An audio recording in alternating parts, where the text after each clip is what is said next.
ದಕ್ಷಿಣ ಕನ್ನಡ ಮಗುವೀರ ಮಹಾಜನ ಸಂಘದ ವತಿಯಿಂದ ಉಚ್ಚಿಲ ಮಗುವೀರ ಭವನದಲ್ಲಿ ಆಯೋಜಿಸಲಾಗಿದ್ದ ಉಪ್ಪಳದಿಂದ ಶಿರೂರುವರೆಗಿನ ಮಗುವೀರ ಸಮಾಜದ ವಿದ್ಯಾರ್ಥಿಗಳಿಗೆ ವಿದ್ಯಾರ್ಥಿ ವೇತನ ಮತ್ತು ಗುರಿಕಾರರಿಗೆ ಗೌರವಧನ ವಿತರಣಾ ಕಾರ್ಯಕ್ರಮವನ್ನು ಉಚ್ಚಿಲ ಶ್ರೀ ಮಹಾಲಕ್ಷ್ಮಿ ಕ್ಷೇತ್ರದ ಬ್ರಹ್ಮಕಲಶೋತ್ಸವ ಸಮಿತಿ ಅಧ್ಯಕ್ಷ ನಾಡೋಜ ಜಿ ಶಂಕರ್ ಅವರು ಉದ್ಘಾಟಿಸಿದರು. ಬಳಿಕ ಮಾತನಾಡಿದ ಅವರು, ಉಚ್ಚಿಲ ಶ್ರೀ ಮಹಾಲಕ್ಷ್ಮಿ ಕ್ಷೇತ್ರದ ಜೀರ್ಣೋದ್ಧಾರ ಸಂದರ್ಭ ಸಮಾಜದ ವಿದ್ಯಾರ್ಥಿಗಳಿಗೆ 50 ಲಕ್ಷ ರೂಪಾಯಿ ವಿದ್ಯಾರ್ಥಿ ವೇತನ ನೀಡುವ ಗುರಿಯನ್ನು ಇರಿಸಿಕೊಳ್ಳಲಾಗಿತ್ತು.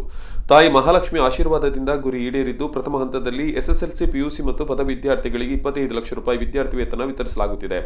ಮುಂದೆ ನೀಟ್, ಸಿಇಟಿ ಪರೀಕ್ಷೆ ಬರೆದು ಸೀಟ್ ಹಂಚಿಕೆಗೆ ಕಾಯುತ್ತಿರುವ ವಿದ್ಯಾರ್ಥಿಗಳಿಗೆ 25 ಲಕ್ಷ ರೂಪಾಯಿ ವಿದ್ಯಾರ್ಥಿ ವೇತನ ವಿತರಿಸಲಾಗುವುದು ಎಂದರು. ಬಡತನ ಮತ್ತು ಮೆರಿಟ್ ಆಧಾರದಲ್ಲಿ ವಿದ್ಯಾರ್ಥಿಗಳನ್ನು ಗುರುತಿಸಿ ವಿದ್ಯಾರ್ಥಿ ವೇತನ ನೀಡಲಾಗುತ್ತಿದೆ.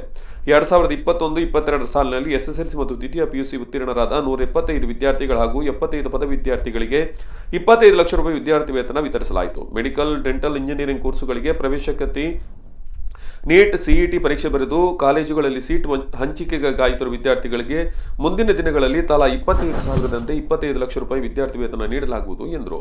ಮೊಗವೀರ ಮಹಾಜನ ಸಂಘದ ಪ್ರಧಾನ ಕಾರ್ಯದರ್ಶಿ ಸುಧಾಕರ್ ಕುಂದರ್, ಮೋಹನ್ ಕರ್ಕೇರ, ತೋನ್ಸೆ ಭರತ್ ಕುಮಾರ್ ಯನ್ಮಾಳ್, ಸತೀಶ್ ಅಮೀನ್ ಪಡುಕೆರೆ ಮೊದಲಾದವರು ಉಪಸ್ಥಿತರಿದ್ದರು.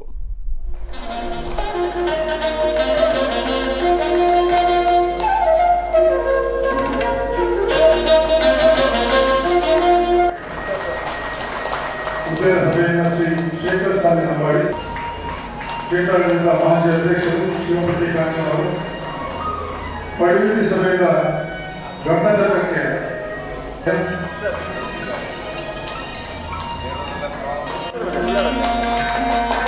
ಹುಬ್ಬಳ್ಳಿ ಹೋಬಳಿಯವರು ಕೂಡ ನನಗೆ ಒಂದು 2 ಕೆಜಿಯಷ್ಟು ಚಿನ್ನವನ್ನ ಮುಗುಳಿಗೆ ಕೊಟ್ಟಿದ್ರು. ಹಾಗೆ ಹೊರಕಾಣಿಕೆ ಇರಬಹುದು, ಎಲ್ಲ ದೇವಸ್ಥಾನದ ಕೆಲಸದಲ್ಲಿ ಅವರು ಕೂಡ ನಮ್ಮ ಜೊತೆ ಕೈ ಜೋಡಿಸಿದ್ರು. ಖಂಡಿತ ಆ ಭಾಗಗಳನ್ನು ಕೂಡ ನಾವು ತೆಗೆದುಕೊಂಡು ಏನು ನಮ್ಮ ಅಧ್ಯಕ್ಷಗಳನ್ನು ಕಲಿಸಿದೆ, ಜಯಕೋಟೆ ಅನ್ನೋದು ಉಳ್ಳಾಲದಿಂದ ಶಿರೂರವರೆಗೆ ನಮ್ಮ ಮುಗುಳಿಗೆ